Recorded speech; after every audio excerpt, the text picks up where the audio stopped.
뭔가 아주 중요한 걸 잊어버려서 곤란했던 경험들이 다들 있으실 텐데요. 저도 그렇거든요.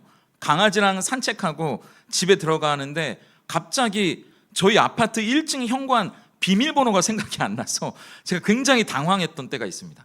그리고 은퇴한 목사님과 이제 식사를 하러 저희가 선물을 가지고 갔던 적이 있는데, 워낙 크고 낯선 이 마트에서 식사를 하게 됐거든요. 근데 그 건물에 제가 어디에 주차를 해뒀는지 찾지를 못해서 식사 후에 이제 그 차에서 선물을 꺼내서 드려야 되는데 한 20-30분을 이리저리 뛰어다니느라고 너무 죄송스럽고 미안했던 적이 있었거든요.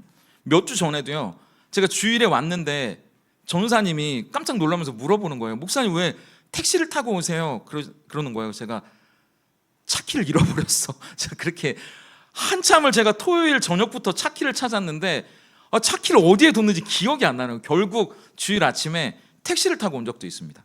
근데 여러분들도 그럴 때가 있잖아요. 중요한 걸 잃어버려서 굉장히 당황했던 기억들. 근데 우리가 잃어버리는 게 단지 이런 사소한 기억들이나 정보만은 아니라는 사실입니다. 더 심각한 건 우리가 신앙 안에서 우리가 누구인지를 잊어버린다는 거, 그리고 우리에게 주어진 하나님이 해주신 소중한 약속을 잊어버린 채 살아갈 때가 너무나 많다는 거죠.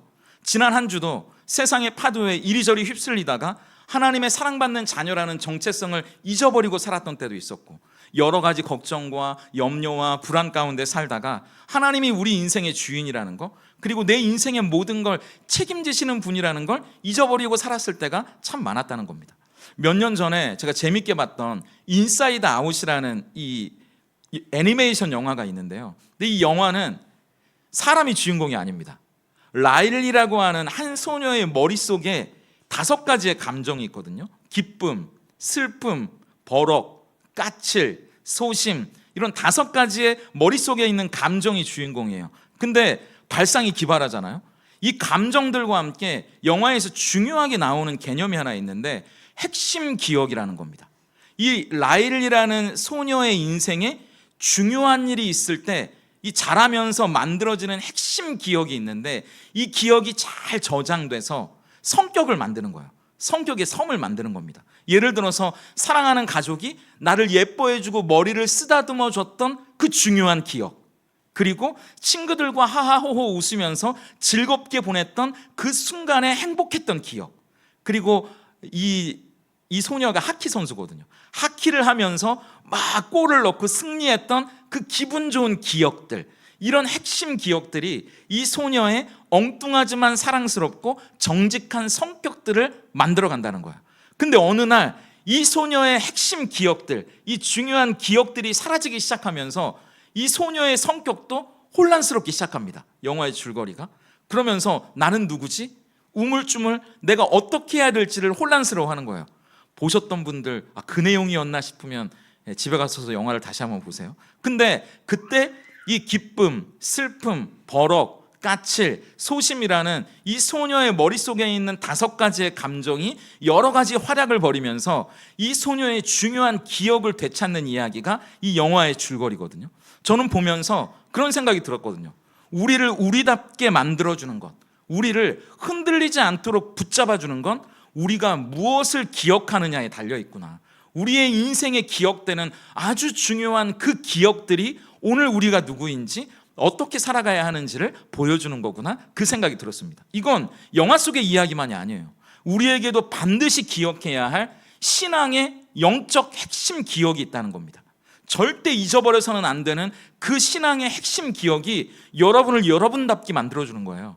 그리고 우리가 흔들리지 않도록 붙들어준다는 이야기입니다. 근데 문제는 우리가 너무나 자주 그걸 잊어버린다는 데 있어요. 그렇기 때문에 우리에게는 잊어버려서는 안 되는 그 중요한 기억, 신앙의 영적 핵심 기억을 끊임없이 생각나게 해주시는 분이 필요하거든요. 바로 그분이 본문에서 예수님이 우리에게 소개해 주시는 보혜사 성령님입니다. 예수님은 제자들의 곁을 떠나 이제 십자가를 지러 가시면서 이 일이 남겨진 제자들에게 얼마나 큰 두려움과 불안이 될지 알고 계셨어요.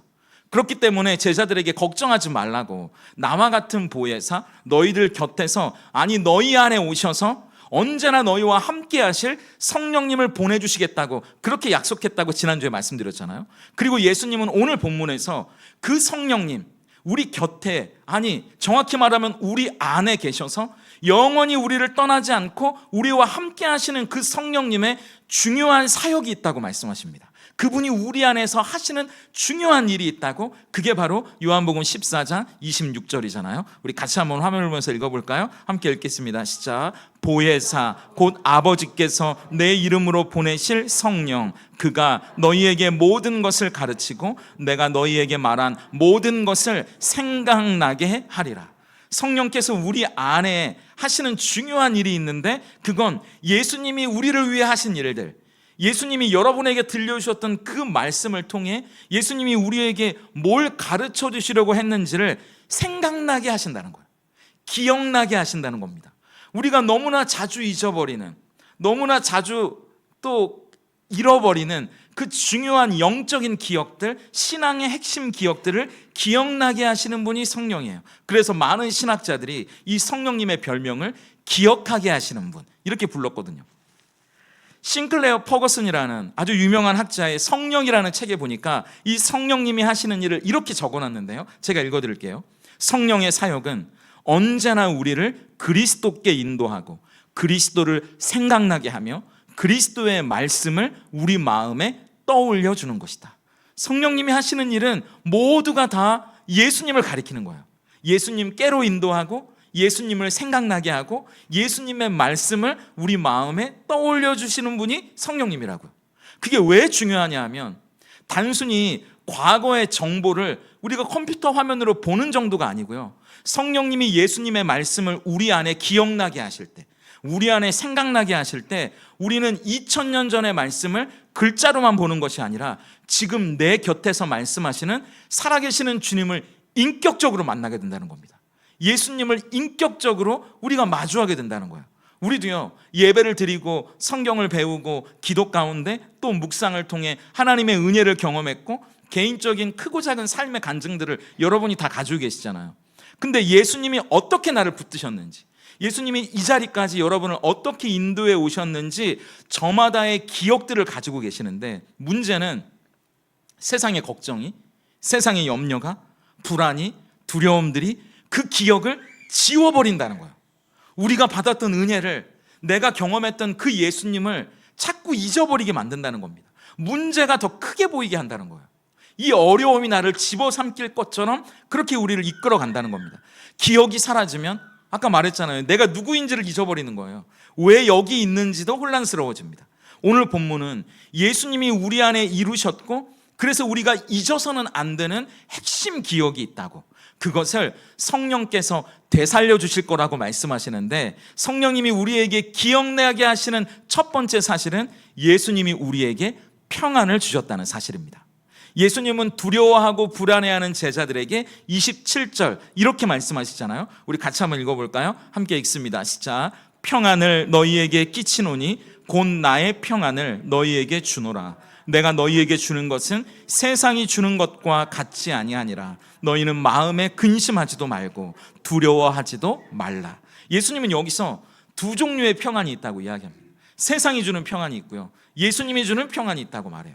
세상이 주는 평안은 어떤 겁니까? 대부분이 조건, 환경이 갖춰져야만 내가 느끼는 평안이에요. 통장에 잔고가 넉넉하면 평안해집니다. 자녀가 좋은 대학에 가면 그때서야 이제 염려가 끝날 것 같아요. 건강검진 결과가 안심한 만큼 나오면 괜찮으면 평안한 거예요. 그런데 이런 조건들은, 이런 환경들은 언제든 사라질 거거든요. 근데 그런 것들이 사라지면 우리는 평안이 없고 불안하게 살아갈 수밖에 없는 건가요?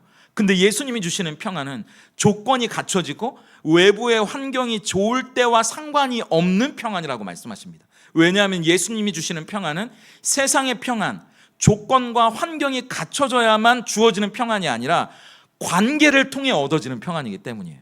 생각해 보세요. 우리가 아무리 돈을 많이 벌고 좋은 집에 살고 좋은 차를 타도요, 사람들이 나를 보고 성공했다고 말해도요, 집에 가서 부부관계가 너무 안 좋은 거예요.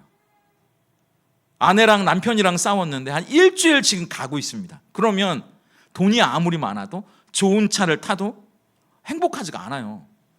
만약 우리의 자녀들이 엄마 아빠를 존경하지도 않고 사랑하지도 않는다고 생각해 보세요. 그럼 돈이 아무리 많아도 그 마음이 평안하겠습니까? 관계가 깨어지면 마음이 전쟁터고 그 마음이 지옥 같아진다는 거예요. 그것보다 더 큰 단절감과 고통이 있는데 하나님과 우리 사이의 관계가 깨질 때입니다. 부부간에만 불편한 일이 있어도 하루 종일 마음이 무거운데 우리를 만드신 창조주 하나님과 피조물인 우리 사이가 깨져버렸다면 우리가 어떻게 마음을 편하게 살아갈 수 있겠어요? 내 힘으로 살아보겠다고 집을 뛰쳐나간 탕자처럼 내 힘으로 살아보려고 했지만 그게 안 되잖아요. 온 세상이 하나님이 지으신 피조물인데 어디로 간들 우리가 하나님을 떠날 수 있겠습니까?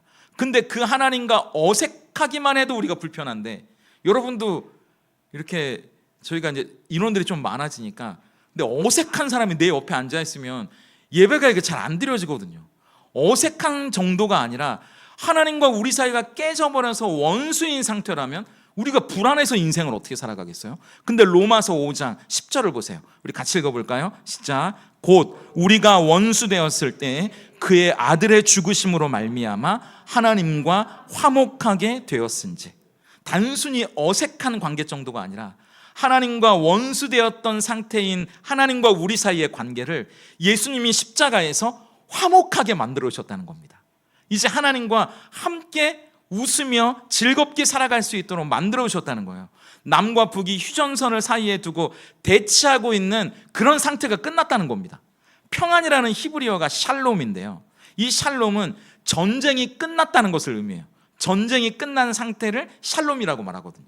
온전하고, 그래서 완전하고 조화를 이룬 행복한 상태, 전쟁이 끝난 상태를 샬롬, 평안이라고 부르는데, 루터가 이야기하는 위대한 교환, 즐거운 교환이 예수님의 십자가 위에서 이루어졌기 때문입니다. 왜냐하면 우리가 하나님께로 나아가는데 걸림돌이 되는 죄는 예수님이 가져가신 거예요.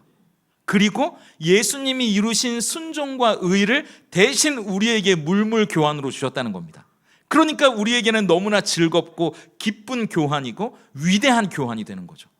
그래서 우리가 하나님의 자녀가 되고 예수님이 그 화목을 위해 제물이 되셔서 십자가에서 죽으셨다. 그래서 하나님과 우리 사이의 관계가 이렇게 바뀌었다는 거예요. 로마서 8장 39절 말씀입니다. 같이 읽어볼까요? 시작. 높음이나 깊음이나 다른 어떤 피조물이라도 우리를 우리 주 그리스도 예수 안에 있는 하나님의 사랑에서 끊을 수 없으리라. 이전에는 하나님의 눈치를 보고 하나님을 피해 다니던 삶이었다면 이제 하나님께 꽉 붙들린 인생이 됐다는 겁니다. 하나님이 절대로 우리를 놓지 않으시는 사랑하는 인생이 됐다는 거예요. 그게 예수님이 이루신 놀라운 일입니다. 그러니까 우리에게 평안이 찾아왔다는 거죠. 관계에서 얻어지는 평안이에요. 조건과 환경이 아니라 하나님이 책임지는 인생, 하나님이 사랑하는 인생이 되었다는 것, 그게 우리를 평안하게 만든다는 거죠. 그래서 이전에는 내 힘으로 살아보겠다고 발버둥 쳤던 우리를 이제 하나님이 붙들고 가신다는 거예요. 책임져 주신다는 거예요. 네가 원하는 건 다 내 안에 있다고 말씀하십니다. 하나님, 엉뚱한 세상에서 찾지 않아도 돼. 내 안에 네가 원하는 게 다 있어. 다 네 거야. 이렇게 말씀해 주신다는 거예요. 그래서 우리가 예수님 안에, 예수님이 우리 안에 계셔서 예수님 안에 있는 가장 좋은 것들은 다 여러분의 것이 됐다는 거죠.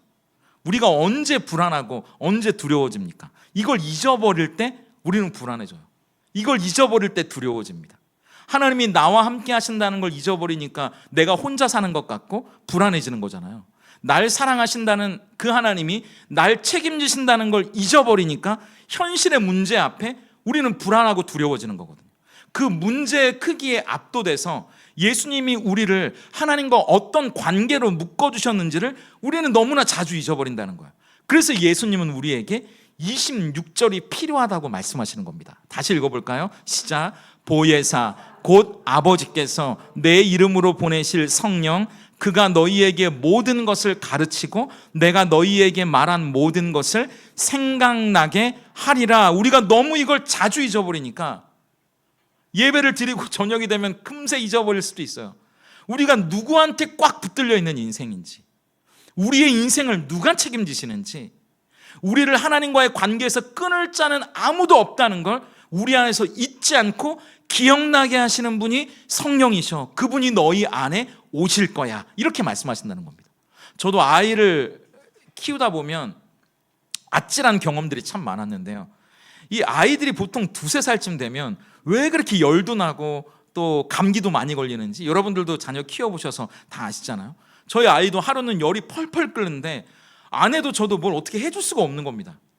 병원에 데려가려고 하는데 늦은 밤이라 병원도 안 열었고, 저희가 첫 아이였는데 경험도 없잖아요. 근데 제 마음속에 이러다 얘가 잘못되면 어떡하지? 경험을 못 해봤으니까 막 열이 막 39도까지 올라가고, 막 아내가 물수건으로 막 몸을 닦아주고, 근데 병원은 닫혀 있고, 그러니까 막 얘 이러다 잘못되는 거 아닌가 막 불안한 마음이 들고, 그러면서 참 아빠 엄마 마음은요, 혹시 내가 뭘 잘못해서 얘가 이렇게 아픈 건 아닌가? 이런 막 죄책감이 드는 거예요. 근데 그때 제 마음속에 이사야 43장 1절이 떠오르는 거예요. 뒷부분만 한번 읽어볼까요? 함께 읽겠습니다. 시작. 너는 두려워하지 말라. 내가 너를 구속하였고 내가 너를 지명하여 불렀나니 너는 내 것이라. 너는 내 것이라. 너는 내 것이라는 이 말씀이 제 아이가 아니라 하나님의 자녀라고, 그래서 하나님이 책임지신다고 약속해 주시는 것처럼 들리는 거예요. 이 말씀이 제 마음 가운데 떠오르게 하시는 분이 누군가요? 그분이 성령이시라는 거예요. 여러분이 불안할 때, 두려울 때, 걱정할 때, 근심할 때 하나님이 계신가 안 계신가? 하나님이 나를 붙들고 계시는가 안 붙들고 계시는가? 하나님이 내 인생을 책임지시는 게 맞는가? 불안할 때 말씀을 떠올리게 하셔서 맞다고 말씀해 주시는 분이 성령이시라는 거죠. 두려워하지 말라. 내가 너를 구속하였고 내가 너를 지명하여 불렀나니 너는 내 것이야. 하나님이 나를 붙들고 계셔. 그러면 우리는 평안해지는 겁니다. 성령이 그 말씀을 우리 안에 떠오르게 하시면 우리는 평안해지는 거예요. 현실의 조건이 아니고 하나님과 우리 사이의 관계가 하나님이 우리를 꽉 붙드시고 책임져 주시는 관계라는 것을 알 때 우리 안에 평안이 찾아온다는 겁니다. 그래서 저는요, 예수님을 믿지 않고 사는 사람들을 보면 안타깝고 불쌍한 마음보다도요, 제일 먼저 드는 마음이 신기하다는 마음이에요. 예수님 안 믿고 사는 사람들 요새 보면 도대체 무슨 자신감으로 사는 거지? 이런 생각이 들거든요. 저희 애가 자라면서 하루는 학교에서 전화가 왔어요. 교회에 있다가 깜짝 놀라서 저희 아이를 데리러 갔는데 들어보니까 보건실에 있다는 거예요. 옆자리에 친구가 샤프로 우리 아이의 눈 옆을 찔러가지고 다행히 샤프가 눈동자를 비켜서 여기에 박힌 거예요.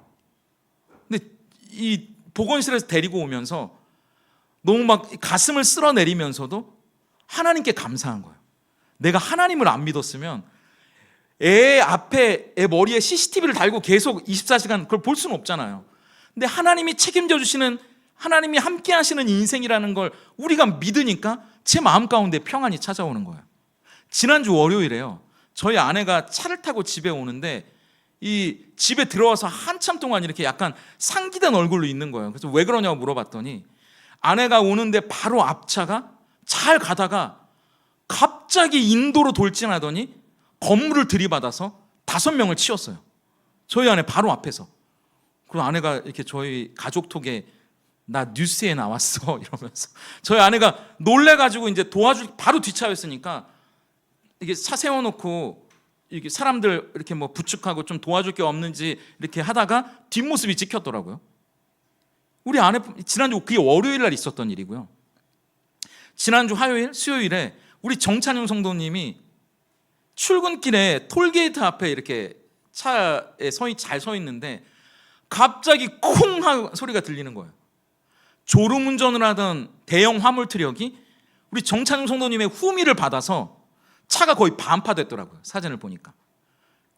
입원하셨다가 그저께 퇴원하셨거든요.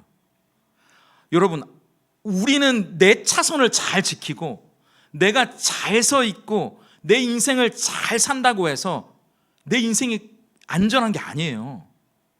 내가 내 차선을 잘 가더라도요, 저 중앙선 넘어 차가 내 인생을 향해 돌진하면 끝나는 게 우리 인생입니다.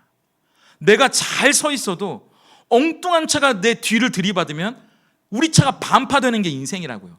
나만 잘 산다고 살 수 있는 게 우리 인생이 아니라니까요. 도대체 하나님을 믿지 않고 무슨 자신감으로 살아가는 거지? 제 마음 가운데 그 생각이 드는 거예요.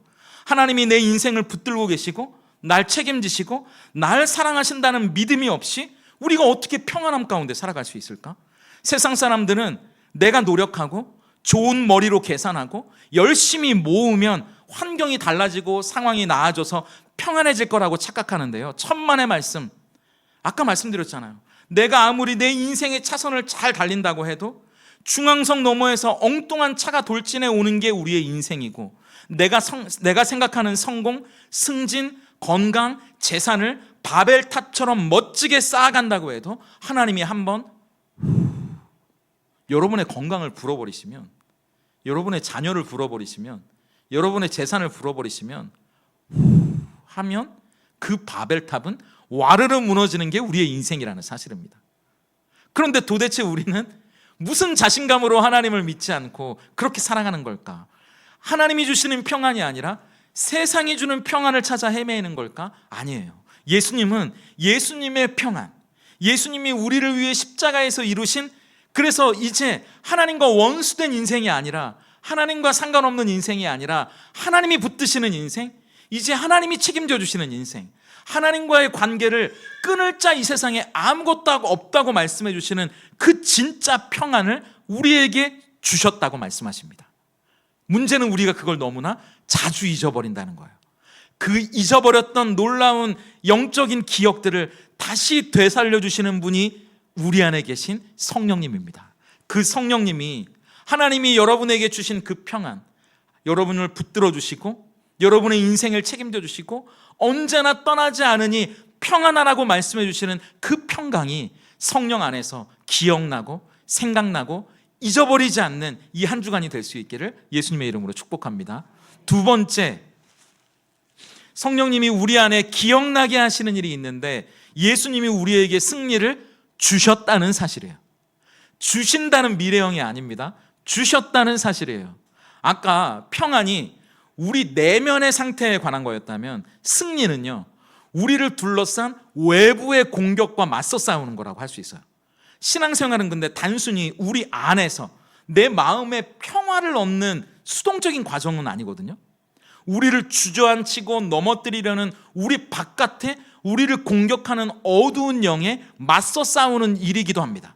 그래서 예수님은 30절과 31절에서 이렇게 우리에게 말씀해 주셨는데, 먼저 30절을 볼까요? 같이 읽습니다. 시작. 이후에는 내가 너희와 말을 많이 하지 아니하리니 이 세상에 임금이 오겠습니다. 그러나 그는 내게 관계할 것이 없으니. 여기서 말하는 세상의 임금은요, 저와 여러분을 괴롭히고 어떻게 하든지 이제 오늘 주일 예배를 끝나고 다음 주에 우리를 다시 만날 때까지 어떻게 하든지 여러분을 넘어뜨리고 주저앉히려고 혈안이 되어 있는 사탄을 이야기합니다. 예수님이 지금 어떤 상황 가운데 제자들과 이 마지막 밤을 보내고 계시는지 잊지 않으셨죠? 사탄이 가룟 유다의 마음에 예수님을 팔 생각을 넣었습니다. 그리고 예수님은 십자가라는, 말씀 계속 띄워주시고요, 인류의 역사상 가장 치열한 영적 전쟁의 최전선으로 지금 나아가고 계시는 상황이에요. 그러니까 사탄은 가룟 유다를 통해, 유다의 바리새인과 서기관들, 종교 지도자들을 통해, 로마의 이 빌라도 권력을 통해 예수님을 무너뜨리기 위해 그야말로 총공세를 펴고 있는 밤입니다. 근데 예수님의 선포가 놀라워요. 보세요. 이 세상에 임금이 오겠지만 그는 내게 관계할 것이 없다라고 선포하시는 겁니다. 이 말을 헬라어 원문으로 보면 이런 뜻이에요. 그는 내 안에 아무것도 가지고 있지 않아. 그는 나와 아무런 상관이 없어. 바꿔 말하면 사탄이 아무리 예수님을 넘어뜨리려고 하고 주저앉히려고 하고 실패하게 만들려고 하는데 그럴 만한 꼬투리가 예수님 안에 없다는 뜻입니다. 만약 저였다면, 여러분이었다면 사탄이 우리를 건드릴 꼬투리가 얼마나 많아요. 사탄이 우리를 상관할 이 이유가 얼마나 많습니까? 이 우리가 넘어질 만한 죄의 구석들, 연약한 부분들이 다 있을 거 아니에요. 그거 한번 건드리면 우리는 와르르 무너지는 거잖아요. 욱하는 우리의 혈기일 수도 있고요, 늘 불안해하는 우리의 염려병일 수도 있어요. 우리의 돈일 수도 있고요, 자녀일 수도 있어요, 가장 가까이의 남편과 아내일 수도 있어요, 아무에게도 말 못하는 죄일 수도 있고요, 내 안에 끊지 못하는 나쁜 습관일 수도 있어요. 그걸로 우리를 건드리면 우리는 넘어져요.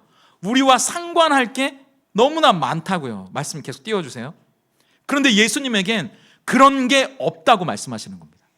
이 세상에 임금이 오겠지만 그는 내 안에 꼬투리로 잡을 만한 아무것도 없어. 그는 나와 아무런 상관이 없어. 이 말은 예수님에게 사탄의 공격이 통하지 않는다는 이야기입니다. 그러니까 십자가는, 이제 예수님이 앞에 두고 지실 십자가는 예수님이 어쩔 수 없이 사탄의 공격에 패배한 게 아니고요, 오히려 예수님이, 하나님이 우리를 얼마나 사랑하시는지, 그리고 하나님 아버지의 말씀에 얼마나 순종하시는지를 보여주셨던 승리의 자리라는 걸 예수님이 말씀하시는 거예요. 내가 사탄에게 지는 게 아니라 오히려 사탄을 이기는 승리의 자리가 십자가라고 예수님이 말씀하신 거예요. 그래서 이어지는 마지막 31절을 보세요. 같이 읽겠습니다. 시작. 오직 내가 아버지를 사랑하는 것과 아버지께서 명하신 대로 행하는 것을 세상이 알게 하려 함이로라. 일어나라, 여기를 떠나자 하시니라.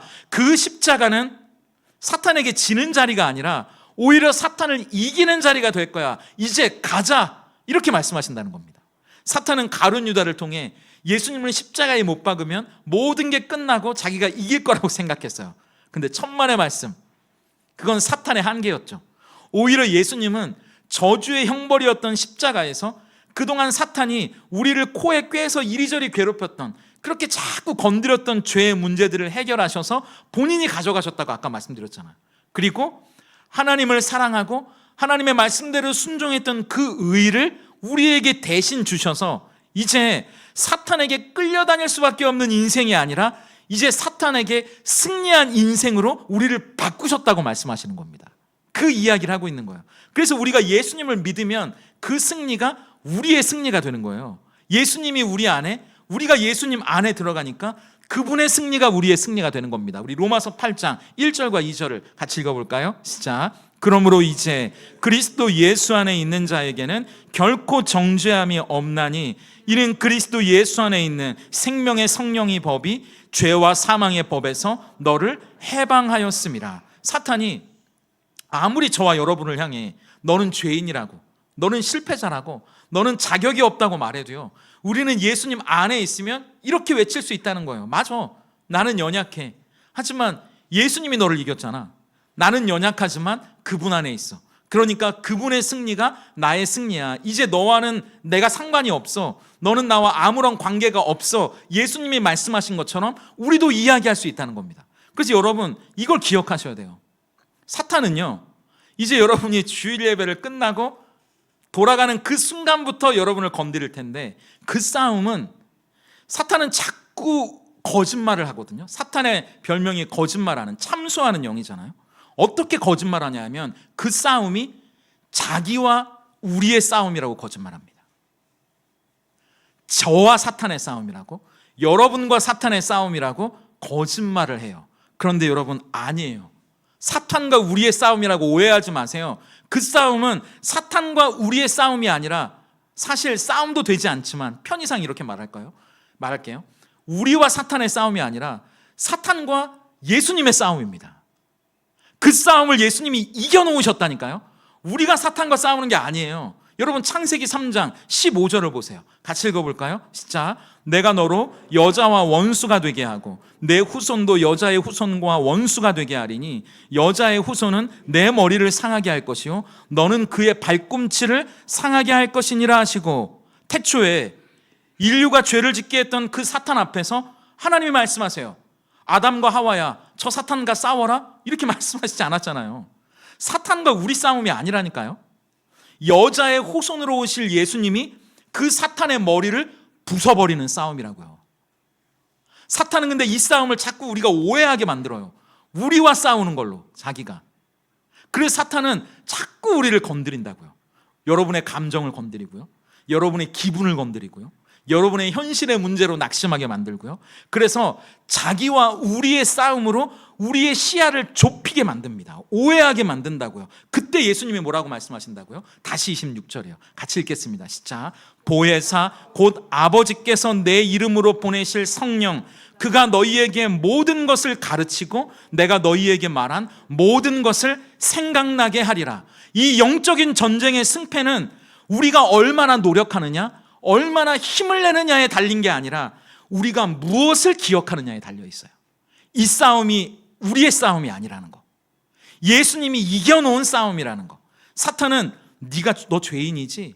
네 혈기 하나도, 네 감정 하나도, 네 기분 하나도 제대로 다스리지 못하는, 그래서 네 감정과 기분과 혈기대로밖에 못 사는 너희가 어떻게 하나님의 자녀라고 할 수 있겠어? 라고 말할 때 로마서 6장 11절을 생각나게 하신다는 거죠. 우리 같이 읽어볼까요? 함께 읽겠습니다. 시작. 이와 같이 너희도 너희 자신을 죄에 대하여는 죽은 자요 그리스도 예수 안에서 하나님께 대하여는 살아있는 자로 여길지어다. 그래, 나는 너랑 싸우면 이길 수 없지. 근데 거짓말하지 마. 이 싸움은 내 싸움이 아니거든. 예수님이 이기신 싸움이잖아. 그러니까 예수님 안에 있으면 나도 이기는 싸움이야. 예수님 안에서 우리는 더 이상 죄의 지배 아래 내 혈기대로, 감정대로, 기분대로 살아가지 않고 하나님이 기뻐하시는 삶을 살아갈 수 있게 됐어. 물론 그렇게 못 살 때도 있겠지. 그런데 난 노력할 거야. 그렇게 살아가려고. 예수님이 우리를 그렇게 살아갈 수 있게 만드셨으니까 언제까지 너에게 끌려다니는 인생은 살지 않을 거야 라고 말할 수 있다는 거예요.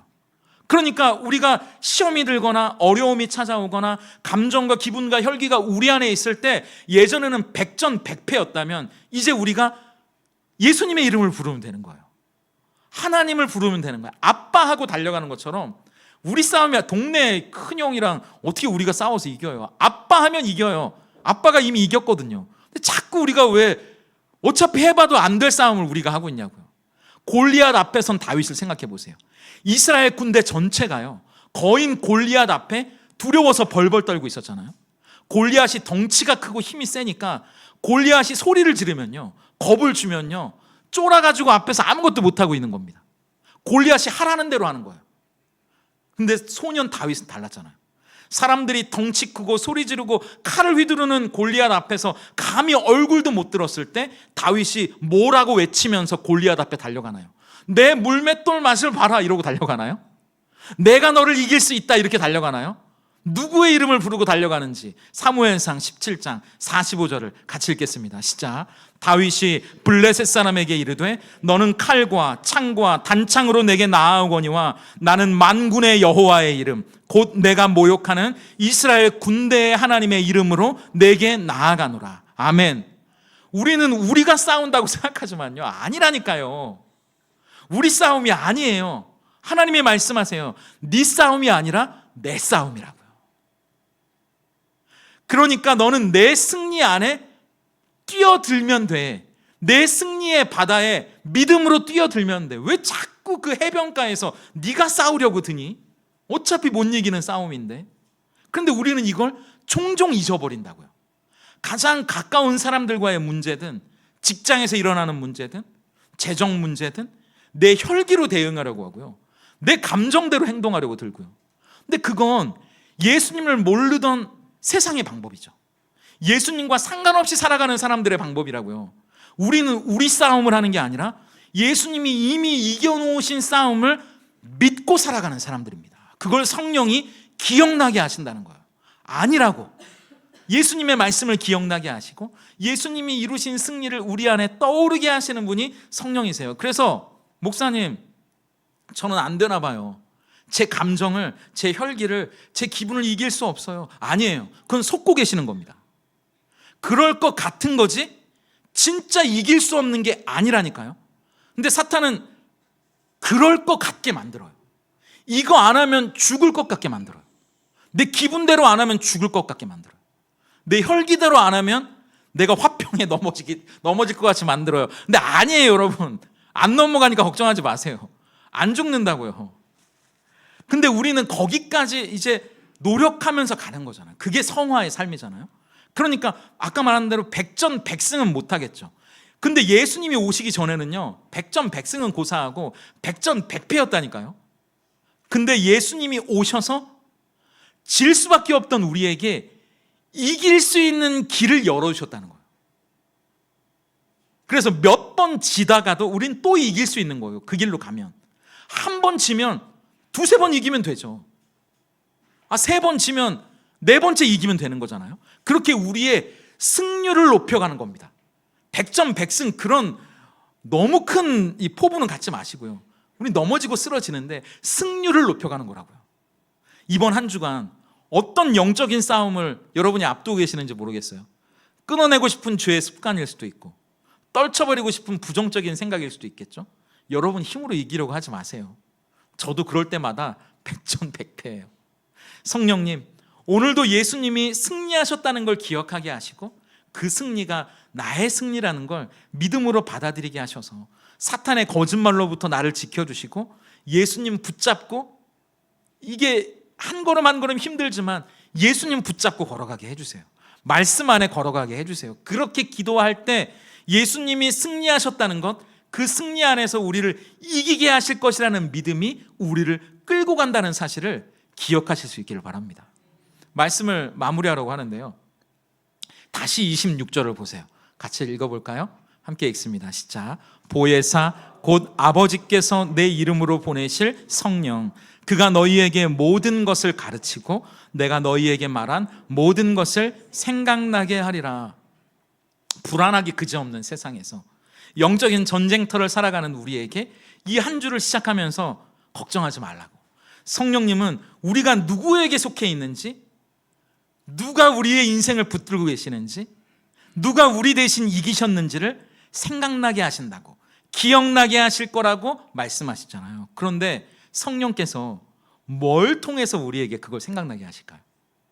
무엇을 통해 우리에게 그걸 기억나게 하실까요? 우리에게 주어져야 할 그 평강을, 우리가 기억해야 할 그 승리를 말이죠. 꿈에서 갑자기 허연 이렇게 수염난 분이 이렇게 막 목욕탕 소리와 함께, 아니에요. 성령은 진리의 영이잖아요.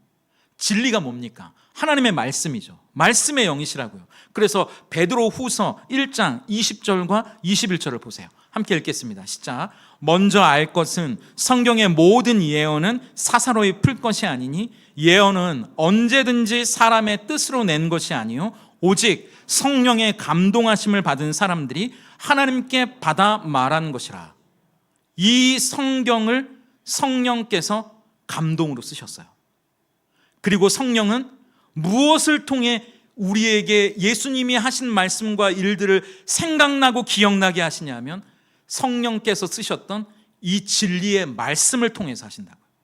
우리가 읽고 듣는 하나님의 말씀이 모두 성령의 감동으로 쓰여진 말씀이기 때문에 성령님은 이 성경을 통해 예수님을 생각나게 하시고 그분의 말씀을 깨닫게 하시고 우리 안에 평강과 승리를 주신다는 거죠. 그러니까 우리가 불안하고 걱정에 사로잡힐 때 세상의 방법으로 평안을 구하기 전에 성령님, 제게 말씀해 주세요.